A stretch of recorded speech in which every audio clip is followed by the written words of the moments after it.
ये 3 नंबर था, metal react with acid. चौथा दे रखा metal react with solution of another metals, solution of another metal, यानी एक मेटल का रिएक्शन चौथा नंबर करने जा रही है।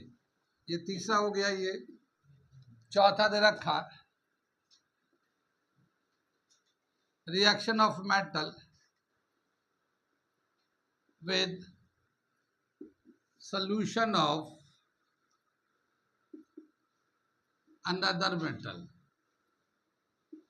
दूसरे मेटल का सॉल्यूशन से इसका रिएक्शन देखते हैं।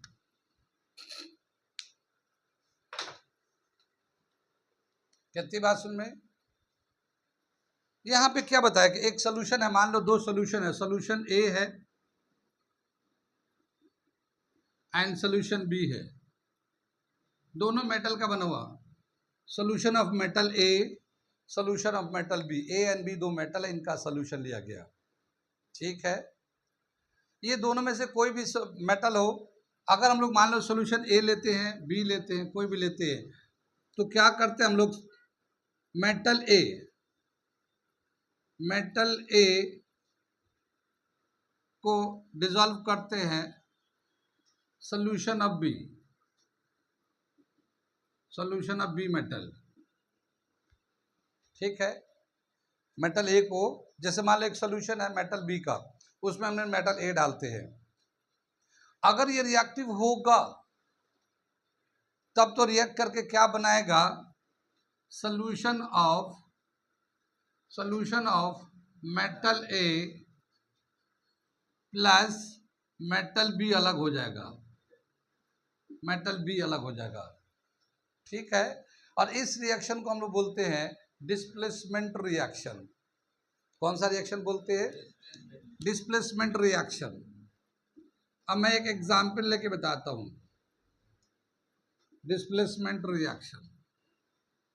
जैसे मान लो ये कॉपर सल्फेट सॉल्यूशन है, ये एक कॉपर मेटल है, इसका सॉल्यूशन है, इसमें अगर हम लोगों ने जिंक ऐड कर दिया, ये एक मेटल है दूसरा, जिंक ऐड कर दिया, तो जिंक जो है ना कॉपर से ज़्यादा रिएक्टिव होता है, तो ये कॉपर को हटा के जेड सल्फेट बन जाएगा और ये कॉपर अलग हो जाएगा। यही चीज़ को हम लोग ये लिटरेचर में लिखा है, सोल्यूशन ऑफ बी मेटल ए, जब डालेंगे रिएक्ट करेगा तब तो सोल्यूशन ऑफ ए बन जाएगा, बी बन जाएगा, मेटल बी अलग हो जाएगा, और नहीं तो रिएक्शन नहीं करेगा तो एज इट इज रह जाएगा। इस रिएक्शन को हम बोलते हैं डिस्प्लेसमेंट रिएक्शन। ये metal with solution of another metal, दूसरे मेटल का एक सोल्यूशन है, उसमें एक मेटल डालेंगे तो रिएक्शन होगा या नहीं होगा, उससे हम इस तरीके से दिखा सकते हैं। ठीक है, इस रिएक्शन को प्रिडिक्ट करने के लिए, यानी पहले से बताने के लिए, हमें रिएक्टिविटी सीरीज पता होना चाहिए। क्या पता होना चाहिए, रिएक्टिविटी सीरीज। रिएक्टिविटी सीरीज में क्या दे रखा है कि जो एलिमेंट्स है, ये मेटल जो है कॉमन मेटल, उनका रिएक्शन कौन ज़्यादा रिएक्टिव है, कौन कम रिएक्टिव है, उसको ऑर्डर में सजा के दिया गया है, एनसीईआरटी के बुक में दे रखा मेटल नॉन मेटल में। ठीक है, तो हम लोग पहले उस रिएक्टिविटी सीरीज को एक नज़र डाल लेते हैं। इससे पहले भी मैंने किसी चैप्टर में पढ़ाया था, मगर यहाँ पे फिर से एक बार नज़र डाल लेते हैं उसको, रिएक्टिविटी सीरीज को। ठीक,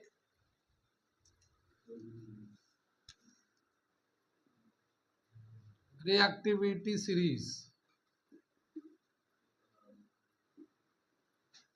ठीक है, सबसे पहले कौन सा एलिमेंट दे रखा है, पोटेशियम, के से दिखाते हैं, दूसरा सोडियम, तीसरा कैल्शियम, चौथा मैग्नीशियम, पांचवा एल्युमिनियम, छठा जिंक, सातवां आयरन, आठवां लेड। ठीक है, ये 8 दे रखा है। इसके नीचे जस्ट हाइड्रोजन है, हाइड्रोजन है, H हाइड्रोजन, इसके नीचे अभी दिख नहीं रहा होगा तो मैं इसके नीचे का लिख देता हूँ। क्या दे रखा है, copper, mercury, silver and gold, AUs दिखाते हैं इसका। तो ये रिएक्टिविटी सीरीज है, जो मोर रिएक्टिव है वो ऊपर है और जो लेस रिएक्टिव है वो नीचे है। ठीक है, इनमें से कौन सा करेक्ट ऑर्डर है ये बताना है।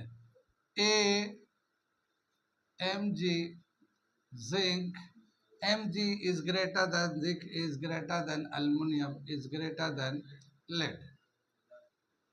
B, magnesium is greater than lead is greater than zinc is greater than aluminum. ठीक है. C, magnesium greater than aluminum is greater than zinc is greater than lead. And D, magnesium is greater than copper is greater than silver is greater than calcium. इनमें से कौन सा order है reactivity के हिसाब से? सबसे ज्यादा मैग्नीशियम देख लो ऑर्डर के हिसाब से, मैग्नीशियम यहाँ है. इसके बाद क्या दे रखा है? ये एल्युमिनियम है, जिंक है, लेड है, ये इसके बाद यहाँ से दे रखा है. तो मैग्नीशियम के बाद एल्युमिनियम ठीक आ रहा है, जिंक इसके नीचे, जिंक यहाँ पे एल्युमिनियम के नीचे जिंक आ रहा है, ठीक है. ये लेड इसके नीचे आ रहा है, ठीक है. बाकी इसमें ये वाला आंसर है. बाकी इसको देख लो क्या दे रखा है. मैग्नीशियम है यहाँ पे, जिंक कहाँ चला गया? जिंक यहाँ पे है तीसरे नंबर. फिर एल्युमिनियम आया, तो एल्युमिनियम तो पहले होना चाहिए था मगर वो बाद में दे रखा, तो पहला गलत है. मैग्नीशियम है, बी में दे रहा हूँ. लेड यहाँ से उठा दिया, फिर जिंक दे दिया, तो ये उल्टा है. तो इसी ऑर्डर पे कई दफा सवाल आ चुके हैं. Which of the following is correct order of reactivity. चार अलग अलग एलिमेंट इस तरह से अरेंजमेंट कर दिया और इसी को सिर्फ याद करना है. इसी पे कितनी बात समझ में आई? आगे चले, अगला देखो, इनमें से कौन सा रिएक्शन पॉसिबल है. ये बहुत ही अच्छा टेबल है, बहुत सारे चीजों को आपको समझने में हेल्प करेगा. इनमें से कौन सा रिएक्शन पॉसिबल है, ये मिटा दूं मैं. अभी हमने बताया था कि मेटल जो रिएक्ट करता है एसिड से, अभी बताया था ना, ये मेटल जो है रिएक्ट करता है एसिड से, तो क्या बनाता है? सॉल्ट प्लस वाटर, ठीक है. नहीं, hydrogen gas, hydrogen, salt plus hydrogen, ये अभी बताया था अभी 3 नंबर पे, ठीक है ना. अब क्या बताया? ये हमारा एक ऑर्डर है, ये चॉइस बताना इनमें से कौन सा सही है. H2SO4 react with zinc and give a zinc sulfate plus H2 gas. ये दे रखा है, इसी तरह दे रखा है H2SO4 जो है ना नाइट्रिक एसिड सल्फ्यूरिक एसिड है, ठीक है. H2SO4 react with magnesium और gives magnesium sulfate plus hydrogen gas. C दे रखा है ये हमारा, ये HCl रिएक्ट विथ आयरन, या आयरन ले लेते Fe and gives FaCl2 plus hydrogen gas. And D दे रखा है HCl react with copper, give copper chloride plus hydrogen gas, ठीक है, प्लस हाइड्रोजन गैस. अब इसमें से कौन सा रिएक्शन पॉसिबल नहीं है? Which of the following reaction is not possible, not correct, ठीक है. मोहित, कौन सा रिएक्शन नहीं होगा? और साथ ही ये बताना है क्यों नहीं होगा. ऐसे ना बता. हाँ, सी रिएक्शन नहीं होगा. डी क्यों नहीं होगा? ये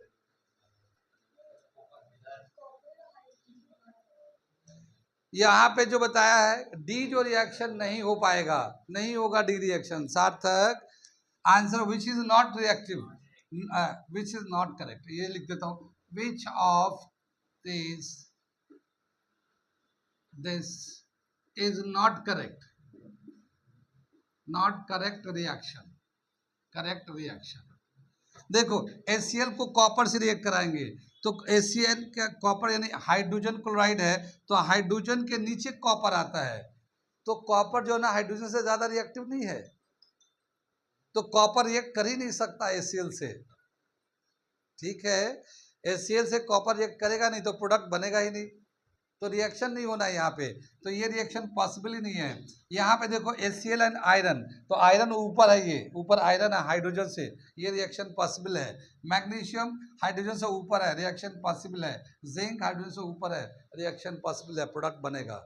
तो ये इस तरह के सवाल जो है देखने में मुश्किल भी लगते हैं, कैसे होगा, क्या रिएक्शन होगा, मगर कुछ नहीं है, वो इसी रिएक्टिविटी सीरीज पे बेस करता हुआ है। तो इस ऑर्डर को याद करके इस तरह के सवाल का, एक तो ऑर्डर ऑफ रिएक्टिविटी करेक्ट कौन सा होगा, और दूसरा ये जो रिएक्शन हो रहा है कौन सा रिएक्शन पॉसिबल है या कौन सा रिएक्शन नॉट पॉसिबल है, वो इसी ऑर्डर से बन के आते हैं। और कॉमन सवाल है, अक्सर आते रहते हैं। कितनी बात समझ में आए? तो इसे ध्यान करना है रिएक्टिविटी सीरीज के लिए। आगे चले पीछे चले, रिएक्टिविटी सीरीज समझ में आ गया। अगला दे रखा है how metal and non metal react to each other.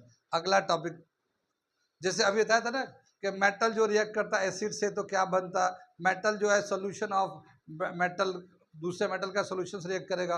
अब हम लोग जा रहे हैं देखने मेटल और नॉन मेटल अगर रिएक्ट करता है तो क्या होता है, ये करने जा रहे हैं। ये टॉपिक, ये वाला टॉपिक बहुत इंपॉर्टेंट टॉपिक है, इसे बहुत अच्छे से समझ लो।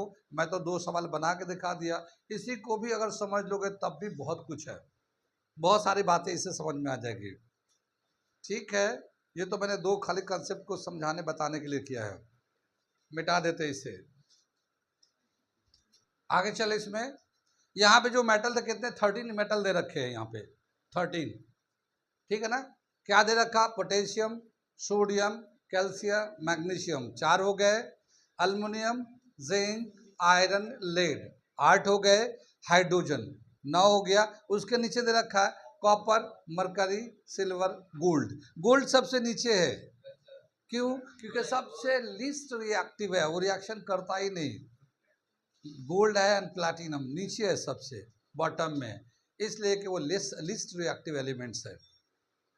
ठीक, आगे चलते हैं। अगला दे रखा 5वां number, reaction of metal and non metal. Metal से नॉन मेटल का रिएक्शन देखते हैं क्या होता है। मेटल तो जानते ही, नॉन मेटल भी जानते हैं, लेकिन यहाँ पे हम लोग मेटल नॉन मेटल को इलेक्ट्रॉनिक कॉन्फ़िगरेशन के हिसाब से देखेंगे, इलेक्ट्रॉनिक कॉन्फ़िगरेशन के हिसाब से देखेंगे। और हमने बताया था कि जिस एटम के आउटर शेल पे 1, 2 या 3 इलेक्ट्रॉन्स होते हैं वो मेटल होते हैं। जिनके आउटर शेल पे 5, 6, 7 होंगे वो नॉन मेटल होगा, और जिसके आउटर शेल पे 4 होंगे वो मेटालोइड होंगे। ये बताया था ना हमने, ठीक है। तो हम लोग अगर इलेक्ट्रॉनिक कॉन्फ़िगरेशन के हिसाब से लेंगे तो मेटल के आउटर शेल पे इलेक्ट्रॉन जो होगा, आउटर शेल पे 1, 2, 3 होगा। नॉन मेटल पे आउटर शेल पे इलेक्ट्रॉन होता 5, 6, 7। ठीक है, मेटल के नॉन मेटल के, ये जितना इसका आउटर शेल पे इलेक्ट्रॉन होता है वही उसकी वैलेंसी भी होती है। इसमें जितना आउटर शेल पे इलेक्ट्रॉन होता है वही उसकी वैलेंसी होती है। तो वैलेंस इलेक्ट्रॉन मेटल में, valence electrons is equal to valency, metal के लिए दे रखा है। मेटल के लिए जितना वैलेंस इलेक्ट्रॉन होगा वही वैलेंसी है। नॉन मेटल में दे रखा है वैलेंस इलेक्ट्रॉन, वैलेंस इलेक्ट्रॉन्स तो जो भी है दिया रहेगा, लेकिन वैलेंसी होती है इसकी, वैलेंसी 8 माइनस वैलेंस इलेक्ट्रॉन। ये वैलेंस इलेक्ट्रॉन को हम VE से दिखाते हैं, 8 माइनस वैलेंसी हो जाती है। ठीक है, मेटल जब भी कभी रिएक्ट करेगा नॉन मेटल से, रिएक्शन में ये इलेक्ट्रॉन देता है। क्या करता है ये? इलेक्ट्रॉन देता है, डोनेट्स इलेक्ट्रॉन्स, डोनेट्स इलेक्ट्रॉन। ठीक है, बिकम्स कटाइन, ठीक है ना, एंड बिकम्स कटाइन। ये जो मेटल है वो रिएक्शन में इलेक्ट्रॉन को देता है और कटाइंस बन जाता है। नॉन मेटल क्या है ये? ठीक है, ये गेन ऑफ इलेक्ट्रॉन, ठीक है, gain of electrons and becomes anion, ठीक है, ये इलेक्ट्रॉन को गेन करता है और अनाइंस बनाते हैं। कितनी बात समझ में आई? आगे चले हम लोग, ये कुछ बेसिक बातें हैं। अब इसके बाद हम लोग इसको करके दिखाते हैं एक कंपाउंड को। जब भी कभी मेटल नॉन मेटल रिएक्ट करेगा तो जो कंपाउंड बनता है वो आयनिक कंपाउंड बनता है, ठीक है। इससे पहले मैं मिटाता हूं, यहां पे मिटा दूं इसे। अगर मेटल को रिएक्ट कराएंगे नॉन मेटल के साथ तो ये जो प्रोडक्ट बनेगा आयनिक कंपाउंड बनेगा, आयनिक कंपाउंड, आयनिक कंपाउंड बनते हैं। इसको इलेक्ट्रोवैलेंट कंपाउंड भी बोलते हैं, इलेक्ट्रोवैलेंट कंपाउंड भी बोलते हैं, ठीक है ना, इलेक्ट्रोवैलेंट कंपाउंड बोलते हैं। आयनिक कंपाउंड एक एग्जाम्पल लेके दिखाते हैं। इस पे एक एटम का लेते हैं और इसका एग्जाम्पल लेके दिखाते हैं। जैसे बोला क्या, सोडियम लेते हैं, सोडियम का एटॉमिक नंबर 11 होता है और जब इसका कॉन्फ़िगरेशन लिखेंगे तो 28281 होता है इसका कॉन्फ़िगरेशन सोडियम का। क्लोरीन का एटॉमिक नंबर है 17, कॉन्फ़िगरेशन लेंगे 287, ठीक है। आगे चले, सोडियम के आउटर शेल पे एक इलेक्ट्रॉन है तो ये मेटल है या नॉन मेटल है? मेटल हो गया। और ये क्लोरीन के आउटर शेल पे 7 इलेक्ट्रॉन है, मेटल या नॉन मेटल? नॉन मेटल हो गया क्योंकि 7 है ना। ये नहीं समझ में आ रहा है सच। आगे चलते हम लोग, ठीक है।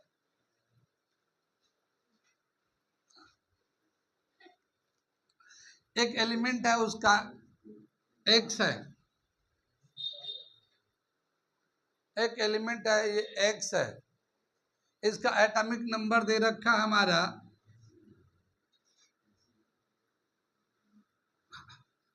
21, ठीक है। अब ये बताना है इसका मेटल है या नॉन मेटल है? ये मेटल है या नॉन मेटल है, ये बताना है।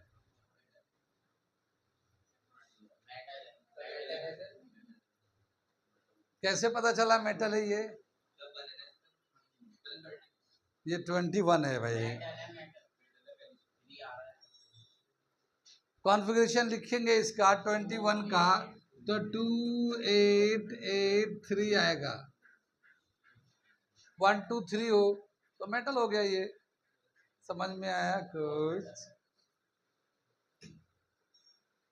अंदाज भाई समझ में आ रहा है कुछ? आगे चले हम लोग, कितनी बात समझ में आई? तो किसी भी एलिमेंट का अगर एटॉमिक नंबर दिया होगा उसका इलेक्ट्रॉनिक कॉन्फ़िगरेशन लिखकर हम बता सकते हैं या मेटल है या नॉन मेटल है, ठीक। जब मेटल नॉन मेटल इस तरह से हम लोगों ने सेलेक्ट कर लिया, इसको रिएक्ट कराएंगे तो रिएक्शन में क्या होगा, मेटल इलेक्ट्रॉन को डोनेट करता है और नॉन मेटल इलेक्ट्रॉन को गेन करता है। अभी लिखा था ना हमने। तो ये जो है ना सोडियम जो है ना अपना एक इलेक्ट्रॉन दे देगा तो सोडियम पॉजिटिव हो जाएगा, इसका अपना एक इलेक्ट्रॉन चला जाएगा ये, ठीक है। और क्लोरीन जो है एक इलेक्ट्रॉन ले लेगा तो ये एक नेगेटिव चार्ज हो जाएगा। तो पॉजिटिव चार्ज को कटाइंस बोलते हैं। तो मेटल जो ना कटाइंस बनाता है, नॉन मेटल नेगेटिव चार्ज को अनाइंस बोलते हैं, नॉन मेटल अनाइंस बनाता है। ये अपोजिट चार्ज है, same charge repel to each other, जानते तो होंगे opposite charge attract to each other. तो अब ये अपोजिट चार्ज है, ये एक दूसरे को खींचने लगेंगे तो इनके बीच में खिंचाव की वजह से एक बॉन्ड बनेगा, और इसको बोलते हैं आयनिक बॉन्ड, इलेक्ट्रोवैलेंट बॉन्ड। ठीक है, ये अट्रैक्शन की वजह से एक बॉन्ड बना हुआ है। ठीक है, the bond form due to electrostatic force, यानी चार्ज की वजह से जो फोर्स बन रहा है उसको हम लोग बोलते हैं आयनिक बॉन्ड। ये आयनिक बॉन्ड बोला है ना, आयनिक कंपाउंड या फिर इलेक्ट्रोवैलेंट कंपाउंड बनाता है। तो ये जो सोडियम क्लोराइड होगा ये एक हमारा आयनिक कंपाउंड होगा। ठीक, तो जब भी कभी मेटल नॉन मेटल को कंबाइन रिएक्ट कराएंगे तो हमेशा ही एक कंपाउंड बनता है, वो आयनिक कंपाउंड होता है हमेशा। ठीक है, ये और बात है कि आयनिक कैरेक्टर किसी में ज़्यादा होता है और किसी में कम होता है, पर होता है आयनिक कैरेक्टर। कितनी बात सुन में, आगे चले पीछे चले, ये तो मैंने एग्जाम्पल इस तरह से एक दिखाया, और भी बहुत सारे कंपाउंड्स है। जैसे मान लो हम लोग कॉपर का रिएक्ट कराते हैं या कैल्शियम का रिएक्ट कराते हैं ऑक्सीजन के साथ, तो कैल्शियम का तो एटॉमिक नंबर पता ही होगा, कितना है 20, configuration 2882। Metal non metal, metal. Oxygen का एटॉमिक नंबर कितना है 826। Metal non metal, non metal 6 है। तो जाहिर है ये इलेक्ट्रॉन दे देगा, 2 इलेक्ट्रॉन दे देगा, और इसका वैलेंसी कितना है 2, इसमें भी होगा क्योंकि 8 में से 6 माइनस कर तो 2 आ जाएगा, 2 ये ले लेगा। और इस तरह से कॉपर की वैलेंसी है 2 और ऑक्सीजन की वैलेंसी है -2। ये ऐसे ऐसे जाएंगे, इसको डिवाइड कर देंगे तो 1 1 हो जाएगा, और ये कॉपर ऑक्साइड, ओ सॉरी कैल्शियम ऑक्साइड, इस तरह से ये कंपाउंड बना लेगा ये। ठीक है, ये जो आयनिक कंपाउंड बनता है तो ये जो लेफ्ट में एलिमेंट होता है वो तो मेटल होता है, और जो राइट में होता है वो नॉन मेटल होता है। ये भी एक पहचान का तरीका, कोई भी कंपाउंड लिखा हो, कोई भी अगर 2 एटम का मिलकर बना हुआ तो जो लेफ्ट में होगा वो मेटल होगा और जो राइट में होगा वो नॉन मेटल होगा। कितनी बात सुन में है, आगे चले पीछे चले, यहाँ पे कितनी बातें बता दी। मेटल है, वैलेंस इलेक्ट्रॉन है, वैलेंसी है, इलेक्ट्रॉनिक कॉन्फ़िगरेशन है, कैसे आइडेंटिफाई करेंगे कौन मेटल है कौन नॉन मेटल है, दोनों के रिएक्ट करने के बाद जो कंपाउंड बनता है आयनिक कंपाउंड होता है। ये सारी बातें हम लोगों ने इसमें अभी पढ़ रहे थे। मेटलॉइड भी बताएंगे, अभी आगे चल रहे हैं, अभी पहले इसको आगे बढ़ते हैं। कितनी बात समझ में, आगे क्या बताया कि जितने भी आयनिक कंपाउंड होते हैं इनके कुछ प्रॉपर्टीज होते हैं। तो अब हम पढ़ेंगे प्रॉपर्टीज ऑफ आयनिक कंपाउंड।